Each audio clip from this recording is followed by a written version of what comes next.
ICC champions ट्रॉफीला आजपासून पाकिस्तान आणि New Zealand विरुद्धच्या लढतींना सुरुवात झाली आहे। 9 मार्च पर्यंत चॅम्पियन्स ट्रॉफी स्पर्धा रंगणार आहे। एकंदर 8 टीम या चॅम्पियन्स ट्रॉफी साठी भिडतील। कसं आहे चॅम्पियन्स ट्रॉफीचं हे संपूर्ण कार्यक्रम पाहूयात या रिपोर्टमधून। पाकिस्तानात चॅम्पियन्स ट्रॉफीला आजपासून सुरुवात झाली।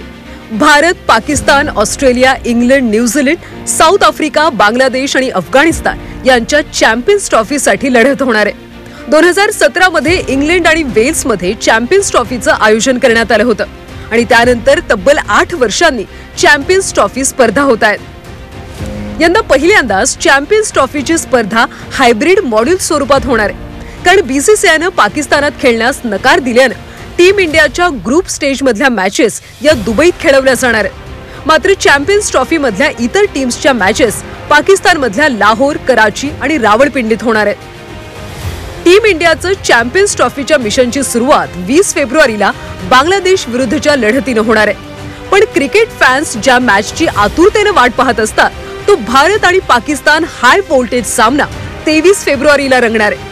2017 मध्ये पाकिस्ताननं चॅम्पियन्स ट्रॉफीच्या फायनलमध्ये भारताचा पराभव केला होता। त्या पराभवाची परतफेड करण्याची नामी संधी टीम इंडियाकडे। 20 फेब्रुवारीला भारत विरुद्ध बांगलादेश हा सामना होणार आहे, तो दुबईत खेळवला जाणार आहे। 23 फेब्रुवारीला भारत विरुद्ध पाकिस्तान सामना दुबईत होईल, तर 2 मार्चला भारत विरुद्ध न्यूझीलंड हा सामना सुद्धा दुबईत खेळवला जाणार आहे।